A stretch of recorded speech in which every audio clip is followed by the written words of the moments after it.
Hello friends. Now let us take up the concept number 12, 19.12, buffered character stream classes. Already I explained to you why buffer is created. Now by that you can understand the importance of buffered classes. Buffered classes also classified into buffered reader classes, buffered writer classes.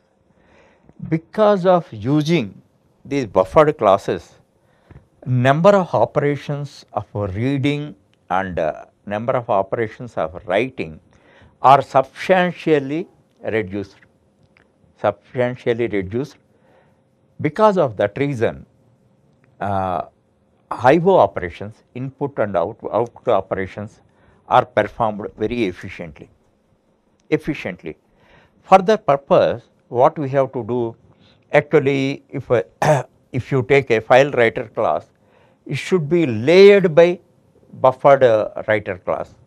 In the same way, if you are using file reader class, it should be layered by buffered reader class.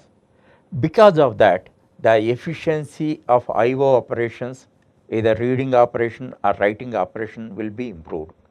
So if I explain that layering and all that, it creates a abstraction to you. However, in the next concept I am going to explain what is layering in detail, conceptually, theoretically. Thereafter I will show you number of demos how to make layering, in applications. Okay. Now in this, the both concepts in a brief manner I am going to explain. By that explanation you can have a clear understanding.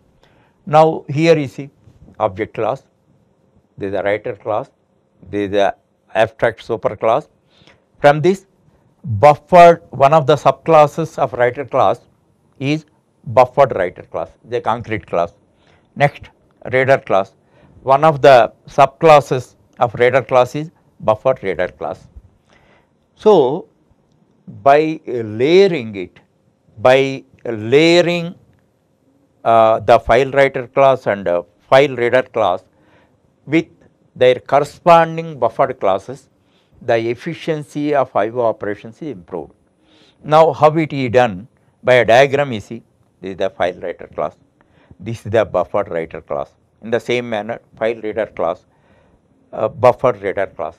In this way we have to create a layer, and by collective working of the two classes the efficiency is improved. So okay, diagrammatically it is okay. Now how we can implement it, that also I show you. Don't worry about the code, just what I am doing, you see, file writer, that object I create FW, new file writer. Here I have to give a file name, because on file only operations are being done, on which the targeted file should be written here. Okay. So what we have created, file writer object we have created. Now buffered writer object we are creating, because we are combining the two classes in order to improve the efficiency of the IO. So buffered writer, the corresponding object is BW, new buffered writer. Now the same file writer object I am giving as an argument to the buffer writer class. In this manner we can create layers like this, Thereafter BW, via BW object we call write method for writing data. In this manner we can use two or more classes in a collective manner by putting layering.